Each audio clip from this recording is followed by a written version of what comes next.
بسم اللہ الرحمن الرحیم۔ جیسے ہر نیک عمل کرنے سے پہلے کوئی دعا ضروری ہوتی ہے اور ہر چیز کی مختلف دعائیں بھی ہیں، ایسے ہی وضو کی دعا میں حضور نبی کریم صلی اللہ علیہ وسلم کی جو سنت ہے وہ ہے بسم اللہ الرحمن الرحیم۔ بسم اللہ الرحمن الرحیم یہ وضو کی دعا ہے، اور وضو میں سب سے پہلے جو ہے وہ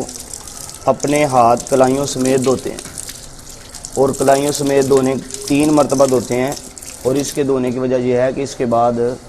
کلی کرنی ہے۔ اگر ہاتھ صاف نہ ہوئے تو کلی ہاتھ کے جو جراثیم ہیں وہ کلی کے ذریعے گلے اور گلے سے پھر معدے میں جا کے بیماریاں پیدا کر سکتے ہیں۔ اس لیے 3 مرتبہ پہلے کلائیوں سمیت ہاتھ دھوئیں اچھے طریقے سے، صابن میسر ہو تو صابن لگا لیں، اور اس کے بعد کلی کریں،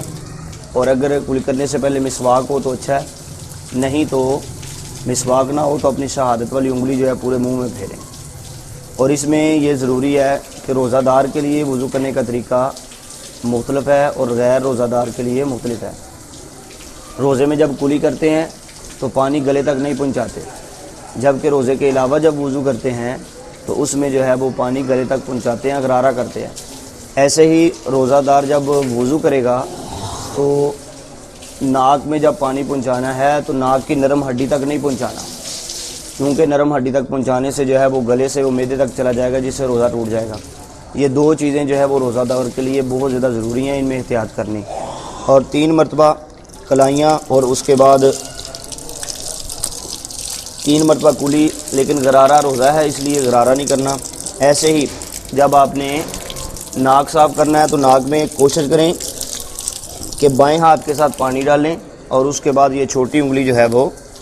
پہلے بائیں طرف ناک کے سراغ میں، پھر دائیں طرف ڈال کے ناک کو اسی طریقے 3 دفعہ پانی بہا کے اس کو صاف کریں۔ اس کے بعد جو سنت ہے اور جو سب سے پہلا فرض ہے وضو کا وہ ہے چہرہ دھونا۔ چہرہ دھونے میں یہ چیز یاد رکھیں کہ بال کے سر کی پیشانی کے پہلے بال سے لے کر یہ یہاں تک جو تھوڑی اس کے نیچے تک پانی پہنچانا ضروری ہے۔ ایسے ناک کے اس کونے، کان کے اس کونے سے لے کر اس کونے تک جو ہے وہ پانی پہنچانا ضروری ہے۔ اور 3 مرتبہ جو ہے چہرہ دھونا یہ نبی کریم صلی اللہ علیہ وسلم کی سنت مبارکہ میں سے ہے۔ اور اگر کسی کی داڑھی ہو تو اس نے ساری داڑھی کو پانی نہیں پہنچانا، بلکہ وہ اس کا خلال کرے گا، اور خلال کرنے کا طریقہ یہ ہے ہاتھ تر کریں، ہاتھ تر کر کے نیچے سے 1 مرتبہ بس ایسے کر دیں، بس اس سے زیادہ مرتبہ خلال جو ہے وہ سنت نہیں ہوگا، صرف 1 مرتبہ خلال سنت ہے بس۔ اس طریقے سے اگر 3 دفعہ وہ اپنا چہرہ دھوئیں گے،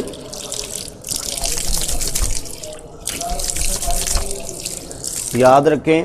جس بھی عضو کو آپ نے دھونا ہے، دھونے کے ساتھ ساتھ آپ نے اس کو جو ہے وہ اس طریقے سے زور سے لگانا، ہاتھ بھی پھیرنا ہے، تاکہ کوئی بھی کسی بھی جسم کا جو وضو میں دھونا ضروری ہے اس کا کوئی حصہ، بال کا آخری حصہ بھی خشک نہ رہے۔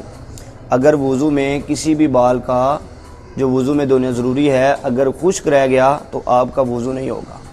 اور اگر آپ کا وضو نہ ہوا تو آپ کا قرآن پڑھنا، نماز پڑھنا، یہ ساری چیزیں جو ہیں آپ کے لیے نقصان دہ ہو جائیں گی۔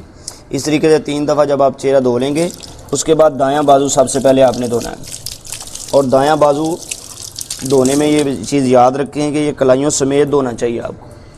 اور اس میں بھی آپ جو ہے وہ دھو کر اچھے طریقے سے ہاتھ پھیریں، تاکہ جو ہے اس کا بھی کوئی حصہ بال کا جو ہے وہ خشک نہ رہے، اور اس کو بھی 3 مرتبہ دھوئیں۔ ایسے ہی بائیں کو بھی دھونے کے بعد اوپر جو ہے وہ ہاتھ اچھے طریقے سے لگانا ہے، دبانا ہے، تاکہ جو ہے نا وہ کوئی بال کا حصہ خشک نہ رہے۔ اس کے بعد تیسرا، وضو میں صرف جو ہے نا وہ سر کا جو مسح ہے یہ فرض ہے، اس سر کو دھونا نہیں ہوتا بلکہ اس کا مسح کرنا ہوتا ہے۔ اور مسح کرنے کا حنفیوں کا نزدیک طریقہ یہ ہے کہ ان 3 انگلیوں کو جوڑ لیا جائے، ایسے جوڑنے کے بعد یہ 3 انگلیاں پیچھے نیچے گردن تک لے کے جائیں، اور جو یہ بچ جاتی ہے ہتھیلی اس کو ادھر سے لے کے آنا ہے، ایسے یہ انگلی بچ جائے گی، اس کو کان کے اندر پھیر دینا ہے، جیسے کان بنا ہوا ہے بالکل ایسے اس کے اندر سارا، اور یہ انگوٹھا جو ہے انگوٹھا کو کان کی بیک سائڈ پہ پھیر دینا،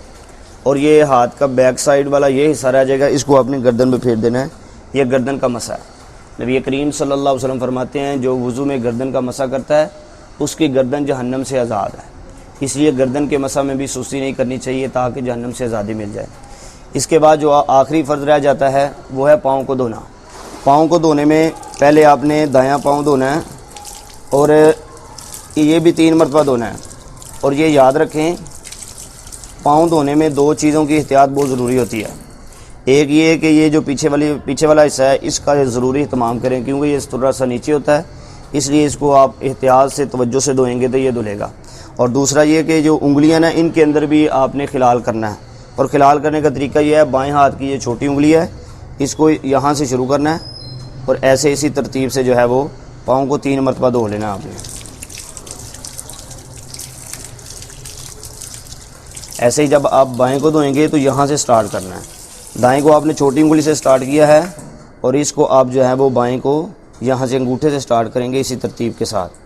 تو اس میں بھی جیسے پہلے اس میں بتایا ہے کہ اس میں بھی آپ نے جو ہے وہ پیچھے والے حصے کا خصوصی دھیان رکھنا ہے، کیونکہ یہ اکثر خشک رہ جاتا ہے بے توجہی کی وجہ سے۔ ایسے جب آپ کا وضو کمپلیٹ ہو جائے گا تو وضو کے مکمل ہونے کے بعد آپ بے شک بیٹھے ہوں یا کھڑے ہوں شہادتین پڑھیں، وہ جو دعا اوپر لکھی ہے اس کی ادائیگی کریں، اشہد ان لا الہ الا اللہ وحدہ لا شریک لہ واشہد ان محمدا عبدہ ورسولہ، کیونکہ نبی کریم صلی اللہ علیہ وسلم کا فرمانے علی شان ہے جو شخص وضو کے بعد شہادتین پڑھتا ہے اللہ تعالیٰ اس پہ اتنا راضی ہوتا ہے کہ اس کے لیے جنت کے 8 دروازے کھول دیے جاتے ہیں، جس دروازے سے وہ چاہے گا وہ داخل ہو جائے گا۔ تو ایسے ہی اس میں آپ جو ہے وہ بیٹھ کے کھڑے ہو کے یا انگلی آپ آسمان کی طرف کریں یا نہ کریں، لیکن شہادتین کی ادائیگی جو ہے وہ ضرور کریں۔ اگر اس کو ادا کریں گے تو انشاءاللہ تعالیٰ جنت کے 8 دروازے کھول دیے جائیں گے۔ روزے میں کچھ احتیاطی تدابیر ہیں وہ اس میں وضو میں وہ ضروری یاد رکھیں۔ ایک تو میں نے دوران وضو بتائی ہے کہ آپ نے گلے تک پانی نہیں پہنچانا، ناک کی نرم ہڈی تک پانی نہیں پہنچانا، یہ وضو اور روزے میں دونوں میں ضرور۔ اور دوسرا جو ہے نا وہ کوشش کریں کہ پانی کم سے کم ضائع کریں، اور تیسری بات کوشش کریں دوران وضو آپ کسی قسم کی گفتگو نہ کریں، کیونکہ گفتگو دراصل شیطان کی طرف سے وضو کے اندر ہوتی ہے جس سے وضو میں توجہ کم ہو جاتی ہے، اور وضو میں توجہ کم ہونے کی وجہ سے بندے کا جو ہے وہ وضو کی طرف توجہ نہیں ہوتی جب، تو اس میں کوئی نہ کوئی مسٹیک ہو جاتی ہے، غلطی ہو جاتی ہے، اور وضو میں غلطی جو ہے وہ نماز کے ضائع کر سکتی ہے۔ اس لیے کوشش کریں کہ شیطان کے وسوسے میں آنے کے بجائے توجہ سے وضو کریں۔ اور آخری بات یہ ہے کہ جب آپ 3 مرتبہ اپنے اعضاء کو، پورے جسم کے اعضاء کو سوائے سار کے مسح کے باقی سب کو آپ نے 3 مرتبہ کرنا ہے، اور اگر آپ 3 مرتبہ اپنا چہرہ دھو بیٹھے ہیں، اگر آپ کے ذہن میں یہ خیال پیدا ہوا ہے واہم کہ شاید کوئی حصہ خشک رہ گیا ہے، اگر تو یقین ہو کہ خشک رہ گیا ہے اور نظر آ رہا ہو تو دوبارہ وضو کی ضرورت نہیں ہوتی، بلکہ اسی پر آپ دوبارہ اپنا ہاتھ پھیر کے اس کو تار کر لیں۔ اور دوسری بات یہ اصل میں یہ بات یاد رکھیں کہ نبی کریم صلی اللہ علیہ وسلم کی جب سنت بندہ پوری کر لیتا ہے نا کہ 3 مرتبہ اس نے اپنے اعضاء کو دھو لیا ہے، اس کے بعد اس کے ذہن میں جو مرضی وسوسہ آئے اس کو اس کی طرف نہیں دیکھنا چاہیے، کیونکہ وہ شیطانی وسوسہ ہے۔ شیطان چاہتا ہے کہ نماز میں، کیونکہ بندہ جب 3 مرتبہ سے زیادہ دھوتا ہے نا تو پھر وہ خلاف سنت ہو جاتا ہے، اس لیے اچھے طریقے سے جب آپ 3 مرتبہ دھو لیں تو پھر آپ یقین رکھیں کہ میرا وضو کمپلیٹ ہو چکا ہے، کیونکہ اس سے زیادہ دھونے میں شیطان کا جو ہے مدد ہوگی اور اس سے وضو کا ثواب جو ہے وہ کم ہو جائے گا۔ وما علیہ الا البلاغ۔